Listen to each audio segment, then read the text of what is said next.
நண்பர்களை நீங்கள் பார்த்து கொண்டு இருப்பது உங்கள் கௌசிகா ரிவ்யூஸ். சரி வாங்க வீடியோக்குள்ள போய் என்ன நடக்க போகுது அப்படின்னு சொல்லிட்டு பாத்தீங்கன்னா, கோபத்தோட உச்சியில் இருக்காங்க நம்ம இலக்கியா. ஏன் எதனால அப்படின்னு சொல்லிட்டு பாத்தீங்கன்னா, அந்த கார்த்தியை நம்பி வீணா போய் ஒரு பக்கம் வெம்பி நொந்து போனதான் மிச்சம் அப்படின்னு சொல்லிட்டு புலம்பிக்கிட்டே இருக்காங்க. ஏன் எதனாலன்னு உங்களுக்கே நல்லா தெரிஞ்சுட்டு இருக்கோம். நம்ம கார்த்தி இந்த இடத்துல ஒரு மாதிரி பேசி அந்த இடத்துல ஒரு மாதிரி பேசி ஒரேடியா நம்ம கௌதமுக்கு ஆப்பு வைக்க பார்த்தாங்க. ஆனா நம்ம இலக்கியாவோட புத்திசாலித்தனத்தினால நாகவை வச்சு எப்படியோ ஒண்ணு கௌதமே வெளியே கூட்டிட்டு வந்துட்டாங்க. ஆனா கூட்டிட்டு வந்தாலும் இந்த அஞ்சலி மறுபக்கம் கார்த்தி இவங்க ரெண்டு பேரும் திரும்ப ஏதாவது வேலை செஞ்சு இவங்களை எப்படியாவது மாட்டி விடணும், இவங்களை எப்படியாவது கோத்து விடணும், இவங்க சந்தோஷமாவே இருக்கக்கூடாது, இந்த சொத்து மொத்தம் நாமளே அபகரிச்சணும் அப்படின்னு சொல்லிட்டு கேடு கெட்ட எண்ணத்தோட சுத்தின்னு இருக்காங்க நம்ம அஞ்சலி. அது மட்டும் இல்லாம இந்த எஸ்எஸ்கே மறுபக்கம் தாட்சாயினி இவங்க ரெண்டு பேரும் சேர்ந்து பிசினஸ் ரீதியா இவங்களை வந்து எப்பவும் யாரும் அழிக்க கூடாது, அதில் நாம மட்டும் தான் நம்பர் 1 இருக்கணும், நம்பர் 1 கிங்கா இருக்கணும் அப்படின்னு சொல்லிட்டு ஆணவத்திலையும் ஆங்காரத்திலையும் சுத்தின்னு இருக்காங்க.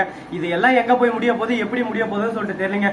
ஆனா இது எல்லாமே முடிக்கிறதுக்கு ஒரு நேரம்னு ஒண்ணு வரும். அந்த நேரத்துல எல்லாரையும் சும்மா அடிச்சு தும்சம் கிளம்பிட்டு போயிட்டே இருக்கணும் அப்படின்னு சொல்லிட்டு நாம ஒரு பக்கம் சொல்லிவிடலாம். சரி, இந்த மாதிரி அந்த மாதிரி ஒரு பக்கம் போயின்னு இருந்தாலும் அதே சமயத்துல மறுபக்கம் என்ன நடக்குதுன்னு சொல்லிட்டு பாத்தீங்கன்னா, எஸ்எஸ்கே இருக்காருல, அவரு இருந்து சரியான மாங்கா மாடிங்க.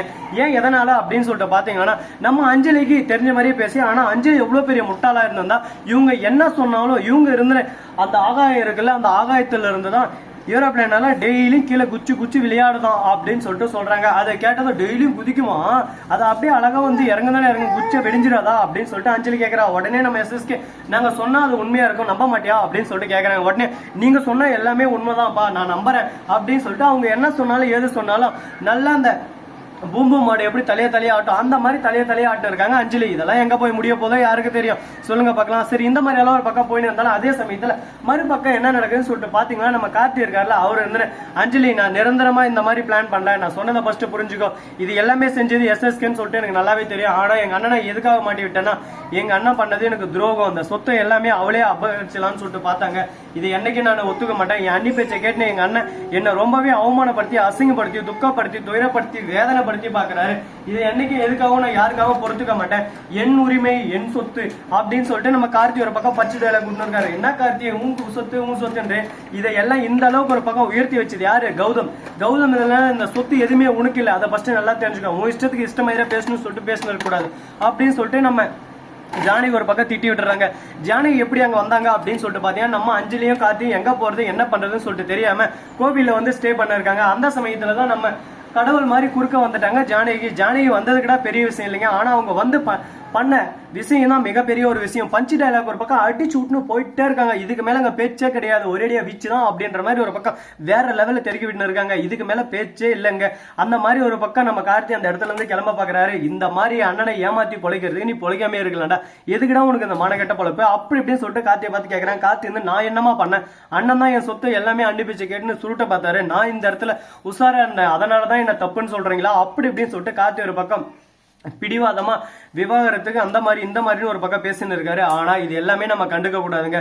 எல்லாமே இந்த காதல் வாங்கி இந்த காதல் விட்டு போயிட்டே இருக்கணும் அப்படின்னு சொல்லிட்டு நாம ஒரு பக்கம் சொல்லிவிட்டு அடுத்த கான்செப்டுக்குள்ள நம்ம போய் நுழைஞ்சிடணும். அது மட்டும் இல்லாம இந்த எஸ்எஸ்கே இருக்காங்க, அவர் இருந்து எப்படியாவது கௌதமே ஜெயில வைக்க முடியல, ஆனா வெளியே வந்துட்டான். ஆனா திரும்ப அவனை ஜெயிலுக்கு அனுப்பணும்னா அதுக்கு ஒரே வழிதான். கார்த்தி இந்த டைம் நம்ம டார்கெட் பண்ணக்கூடாது, அஞ்சலியை டார்கெட் பண்ணணும். ஏன்னா அஞ்சலினா கூட அப்படி இப்படின்னு சொல்லிட்டு சொதப்பிடுவான். ஆனா கார்த்தி பிசுறு தட்டாம ஒரு பக்கம் செஞ்சு விட்டுருவான். அவனுக்கு அஞ்சலினா உசுறு. இப்போதைக்கு அஞ்சலியை வச்சு இந்த கேமை நம்ம முடிச்சு விட்டுறலாம் அப்படின்னு சொல்லிட்டு பிளான் பண்ணிருக்காங்க. இவங்க பிளான் பண்றதெல்லாம் பார்த்தா வேற லெவல் பிளானிங் இருக்கு.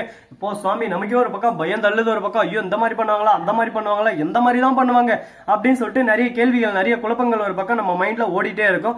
பாத்துக்கலாம், எந்த பிரச்சனை வந்தாலும் எல்லாத்தையும் ஒரு பக்கம் சமாளிக்கிற திறன் இருந்தா கண்டிப்பா நம்ம ஜெயிச்சுக்கிட்டு போயிட்டே இருக்கலாம் அப்படின்னு சொல்லிட்டு ஒரு நம்பிக்கையில இருக்காங்க. இந்த நம்பிக்கை எவ்வளவு தூரத்துக்கு கடந்து போக போகுது, இந்த நம்பிக்கை ஜெயிக்குமா ஜெயிக்காதா, என்ன நடக்கும் ஏது நடக்கும் அப்படின்னு சொல்லிட்டு பல கேள்விகளோட தான் நம்ம இலக்கிய சீரியல் ஒரு பக்கம் ரன் ஆகிட்டு இருக்கு. அது மட்டும் இல்லாம நம்ம இலக்கியா இருக்காங்களா, அவங்க இருந்து என்ன பண்றாங்க அப்படின்னு சொல்லிட்டு பாத்தீங்கன்னா, பிரெக்னெண்டா இருக்காங்க. இப்ப என்னடா சொல்ற அப்படின்னு சொல்லிட்டு பாத்தீங்கன்னா, ஆமாங்க அவங்க முழுங்காம இருக்காங்க, அதுவும் 3 மாசம்.